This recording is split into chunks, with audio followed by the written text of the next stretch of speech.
Okay, in this video we're going to be focusing on the first area of study in Chapter 3, or the first outcome, looking at competitive markets and efficiency. So looking at the nature and conditions of perfectly competitive markets, and then the effect the competitive markets can have on efficiency.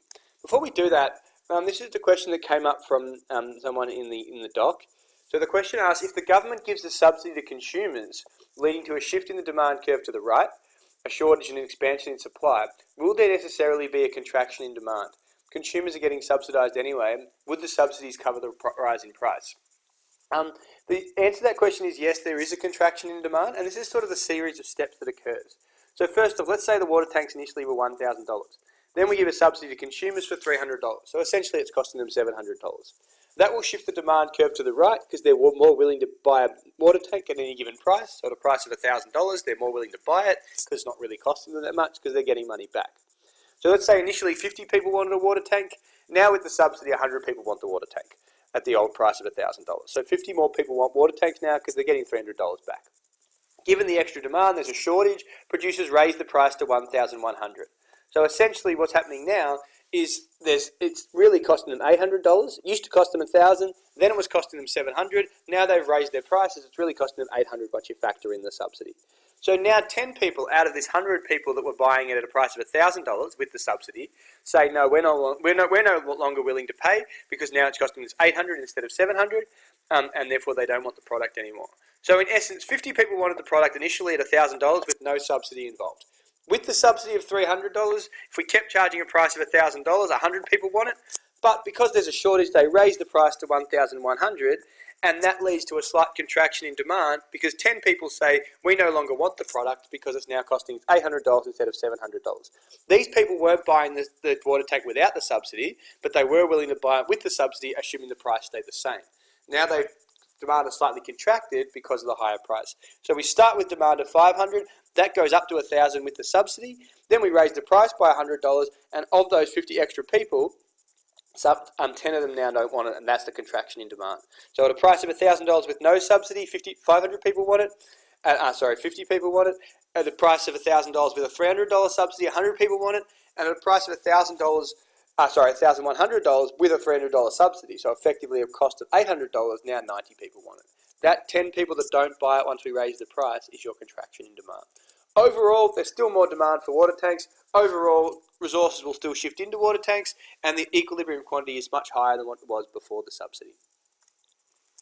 So, a couple of key things. When you're looking at markets, it's really important that you can distinguish between free, competitive, and perfectly competitive. So when you see the word free, that means no government intervention. So the government isn't intervening. So that can be through minimum wages, taxes, unfair dismissal laws. Generally, markets with no government intervention are competitive, but not necessarily. So, for example, if there's high setup costs, it still may not be overly competitive. So the cigarette market is not free because it's got taxes, it's got ads, it's got age restrictions, plain packaging laws, etc., etc. Free markets means that it's purely demand and supply that determine price. Competitive markets means that there's lots of buyers and sellers. So when there's many buyers and sellers, we're not looking at monopolies or oligopolies.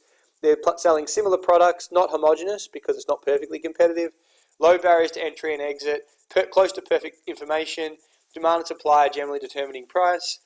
There can be government intervention, so a market can be quite competitive but have government intervention. So an example of that would be like the cigarette market, because there might be a lot of sellers. I don't know how many sellers there are in the cigarette market. Alcohol would probably be a better example. There's a lot of different beer companies, but they're not free because the government's still intervening. So if you get asked for a competitive market, the ones we've focused on is mainly Uber, but potentially fruit as well. Perfectly competitive markets do not exist. You need to know how certain markets meet or come close to these characteristics. So perfectly competitive markets have completely homogenous products. Uber, not perfectly competitive because Didi and Uber and Taxi all offer a slightly different service. It's similar because they all offer you to go from one point to the other, but there is slight tweaks in the product. They're complete price takers. They're only competing on price. Everyone has perfect information, so they know exactly about the quality of the product. There's no barriers to entry and exit, and in essence, these markets don't exist. They're an extreme form of competitive markets, but they don't exist in real life. Okay, so if you're looking at particular markets and trying to distinguish are they free and are they competitive, if you look at the car market's getting freer because they're reducing tariffs and subsidies on cars, so there's less restrictions on imports, but there's still things like safety regulations, so you've got to have ABS brakes now in new cars. You've got to have a roadworthy. There's laws on who can purchase certain cars. So, for example, if you're under 21, you still can't buy a V8, which is a more powerful car, because young people are more likely to get into accidents. Your car has to be registered. So there's quite a lot of government intervention. Is it competitive? Not overly. There's high barriers to entry and exit. There's high setup costs to start up your own car company. There is a few major sellers in most countries. So, things like Ford and Holden dominate our markets, and then some international brands. Production can be constrained because of the lack of competition. Cigarettes, there's heaps of reasons why it's not free. So laws against smoking in public places, taxes, plain packaging, age restrictions, etc. You can only sell them over the counter. That's another government regulation. Is it competitive? Well, maybe it is relatively competitive. There's fairly low setup costs. Don't know really about the buyers and sellers. Are products homogenous? Well, they're fairly homogenous. Most cigarettes are fairly similar. And there's more information than in the past because people know the dangers more of cigarettes than they did back in the 70s and 80s. Education, is it free? Not really. There's public schools, that's government intervention. There's subsidising private schools. There's help for HECS. There's minimum school leaving ages. There's mandated curriculum. You can't just set up your own school and do whatever you want. There's VIT, all teachers have to be registered. That's all reasons why they're not free. Are they competitive? Well, yeah, they're relatively competitive. There's lots of buyers and sellers. You could probably name 20 or 30 schools off the top of your head. Is there high setup costs? Relatively. It's not cheap to set up a school, so it's not over. There is challenges there. The product's homogenous? Well, not really. For different schools offer different curriculum, offer different extracurricular activities, etc., etc. So that's what you need to be thinking about when you're looking at whether something's free or competitive. Perfectly competitive markets, as I said, they don't exist. Okay, competitive markets, something like point-to-point transport is moving closer to perfect competition. So there is some product differentiation, Ubers and taxis. There are some barriers to entry. You need licenses, a relatively new car, etc. There are many buyers and sellers, but they do have some influence on price. There's closer to perfect information because now they've got a rating system. So you can rate the driver, they can rate the customer, so they need more information. There's less asymmetric information. The demand and supply do determine prices because of surge pricing when there's peak periods. Are resources fairly mobile? Well, yes, they are, because people can join the industry relatively easily with no licenses or big setup costs, just like they did in the play that we looked at. So that's when you need to articulate the features of perfectly competitive markets in relation to a market we studied this year. Really important that you can articulate how competitive markets achieve all the different types of efficiency. Okay, you need clear-cut examples. There's a good table at the front of your Chapter 3 booklet that articulates exactly how competitive markets meet each of these different types of efficiency. So with allocative efficiency, we're looking at things like the fact that there's low prices because of the high level of competition, which maximises purchasing power. They're responsive to consumers' needs, so it's relative prices that determine what is produced. When the price of something goes up or there's more demand for something, the price goes up and resources get quickly reallocated to that area. So consumers' demands are generally met, and that's because there's low barriers to entry and resources are mobile. So shortages are unlikely to exist because firms can't restrict supply. They don't have the ability to restrict supply because there's lots of competition, there's no barriers to entry. Okay, the problems of allocative efficiency, so the benefits are low prices, they respond to consumers' needs because they respond to relative prices, there's low barriers to entry, resources are mobile. The problems are all about your market failures. So often things are overproduced, like negative externalities, alcohol, cigarettes, drugs. Other things are underproduced, like schools, education, etc. In terms of dynamic efficiency, there's high resource mobility, so land, labour and capital can quickly shift from one industry to another. Uber, again, is a good example of how easy it is for labour to shift into the industry. There's low barriers to entry, so when there's more demand, they can quickly meet consumers' needs, and they're highly responsive to price signals. Technical efficiency, they're competing purely based on price, so they've got to keep their prices low.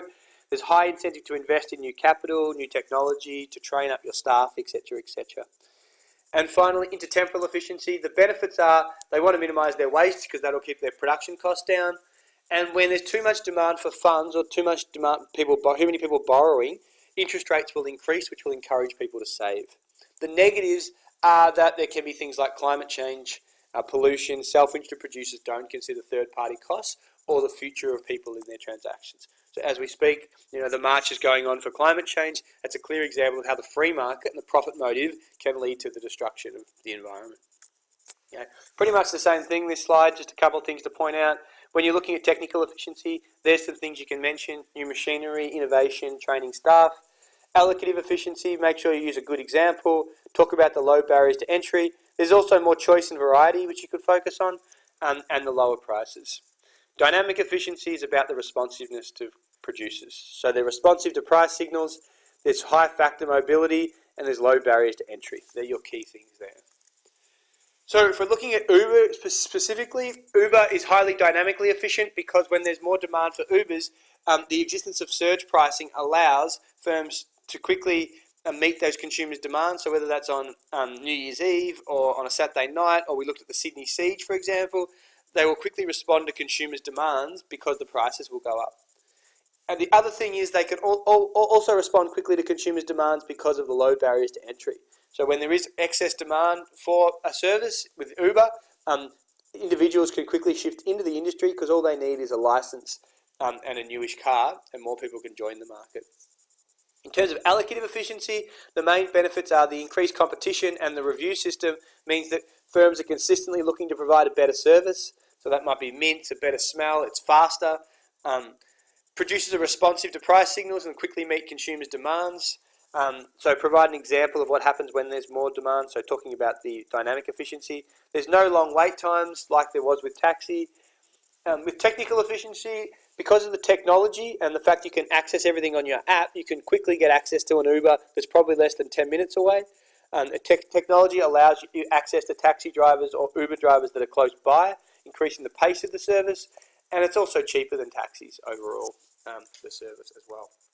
So a couple of questions to finish off this video. What are the conditions for a perfectly competitive market? Explain how each condition increases the degree of competition. So you explain what the features are. There's many buyers and sellers. They have little influence on price, no government intervention, homogeneous products, perfect information, and ease of entry and exit into the market. Then you need to explain why each of them leads to more competition. So many buyers and sellers and ease of entry and exit means that firms have to work productively so they can charge the lowest possible price to attract customers. Because there's no licenses or large setup costs preventing competition in the market, owners need to be efficient because there's always going to be more and more sellers entering that industry. The fact that there's homogeneous goods means that producers can't rely on advertising or anything else that distinguishes their products. They're competing purely based on price, therefore they need to be as cheap and efficient as possible. The perfect information means that consumers know what prices other people are charging, and again that puts the pressure on them to keep their prices down because everyone knows what everyone else is selling for. There's no protection from the government as well. So you define your key features for one mark, you explain how low barriers of entry and many buyers and sellers means that they constantly have to be efficient to keep prices down. There's nothing protecting them from other competitors. The homogeneous nature of products means that you're only competing on price, so you have to be efficient. And the fact that consumers have perfect information means that they know what other sellers are selling, which keeps the pressure on you to keep your prices down. Explain why a competitive market is likely to promote both allocative and technical efficiency. So define what a competitive market is, define technical efficiency, explains about maximising output per unit of input. In a competitive market, there's a large number of sellers, which means that they have to be looking for the least cost method of production. They constantly have to be looking ways to undercut each other's prices, and therefore they're investing in better production methods, investing in new technology, investing in their staff to keep their production costs down and remain competitive. In terms of allocative efficiency, when goods are highly desirable, there will be an increase in demand. That pushes up the price. We're talking about relative prices here, and producers can quickly shift resources into that area. Because there's no restrictions, no barriers to entry, and resources are mobile, that leads to them quickly meeting consumers' demands and also leads to more choice for consumers. Okay, last question. Explain why factor mobility and low setup costs are important in ensuring markets remain competitive.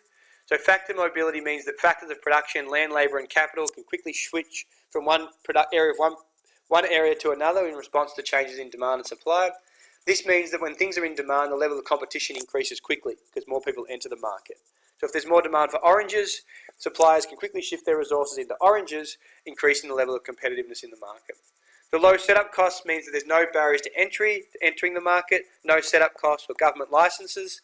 This means if demand for a product is high, profit opportunities are available and producers can quickly start up businesses and increase the competitiveness of that market. Thank you.